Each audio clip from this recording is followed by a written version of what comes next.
கரூர் மாவட்டம் உப்பிடமங்கலம் சந்தையில் சுங்கம் வசூலிப்பதில் ஏற்பட்ட பிரச்சினை காரணமாக வியாபாரிகள் ஏலதாரியை முற்றுகையிட்டு தள்ளுமுள்ளுவில் ஈடுபட்டனர். இது பற்றிய விவரங்களை எமது செய்தியாளர் மணிகண்டன் விவரிக்க கேட்போம்.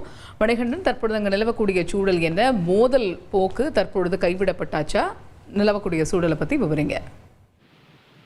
வணக்கம். கரூர் மாவட்டம் உப்பிடமங்கலத்தில் வாரந்தோறும் சனிக்கிழமைகளில் மாட்டுச் சந்தையானது வழக்கம் போல நடந்து வருகிறது. இந்த சந்தையில் கோவை, பொள்ளாச்சி, கரூர், எடப்பாடி என தமிழகத்தின் பல்வேறு பகுதிகளில் இருந்தும் நூற்றுக்கணக்கான வியாபாரிகள் தங்களது மாடுகளை விற்பனைக்காக கொண்டு வருகின்றனர். இந்த சந்தையில் திருச்சி, புதுக்கோட்டை, சேலம், நாமக்கல், திண்டுக்கல் மற்றும் கேரளா போன்ற வெளி மாநிலங்களிலிருந்துமே மாடுகளை வாங்குவதற்காக பெருமளவு வியாபாரிகள் வருகின்றனர். இந்த மாட்டுச் சந்தையில் சிந்து, ஜெர்சி, நாட்டு மாடு போன்ற பல்வேறு வகையான கறவை மாடுகளும் ஆணின மாடுகளும் விற்பனை செய்யப்படுகிறது. இந்நிலையில் தான் இந்த பேரூராட்சியில் நிறைவேற்றப்பட்ட தீர்மானத்தை மீறி சுங்கம் அதிகமாக வசூல் செய்வதாக குற்றச்சாட்டு தெரிவித்து அந்த வியாபாரிகள் சந்தை முன்புறம் அமைந்துள்ள அலுவலகத்தை முற்றுகையிட்டு அந்த ஏலதாரிகளிடம் முற்றுகை போராட்டத்தை நடத்தினர்.